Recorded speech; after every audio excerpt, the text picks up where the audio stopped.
প্রিয় শিক্ষার্থী বন্ধুরা, এখানে এ এবং বি দুটো ম্যাট্রিক্স দেওয়া আছে এবং এ বি হোয়াট অর্থাৎ এ এবং বি এর এই দুটো ম্যাট্রিক্সের গুণফল নির্ণয় করতে বলেছে। তো চলো শুরু করি। এ ইন্টু বি, এর মানগুলো লিখব,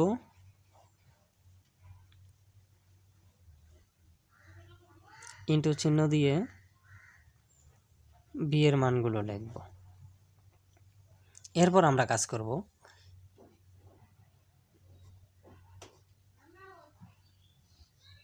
এই স্টাইলে, অর্থাৎ এ এর প্রথম সারি এবং বি এর প্রথম কলাম প্রথমে গুণ করব। 4 একে 4, পরে এই 2 এর সঙ্গে এই 2 গুণ 2 দুগুণে 4। এরপর এই একই সারি দিয়ে এই কলামটিকে গুণ করব। 3 একে 3 যোগ 2 একে 2। প্রথম সারির কাজ শেষ। এখন দ্বিতীয় সারি দিয়ে আবার একইভাবে 3 দিয়ে এই 3 4 এই সারি দিয়ে এই কলামকে গুণ করব। 3 4 12 যোগ 4 দুগুণে 8।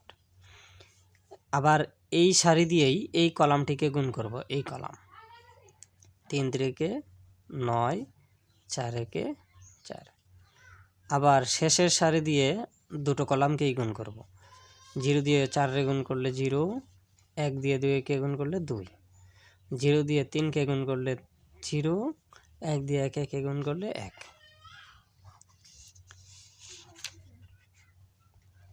4 আর 4 যোগ করলে 8, 20, 2, 6, 13, 1। এটাই হলো আমাদের এ বি এর মান।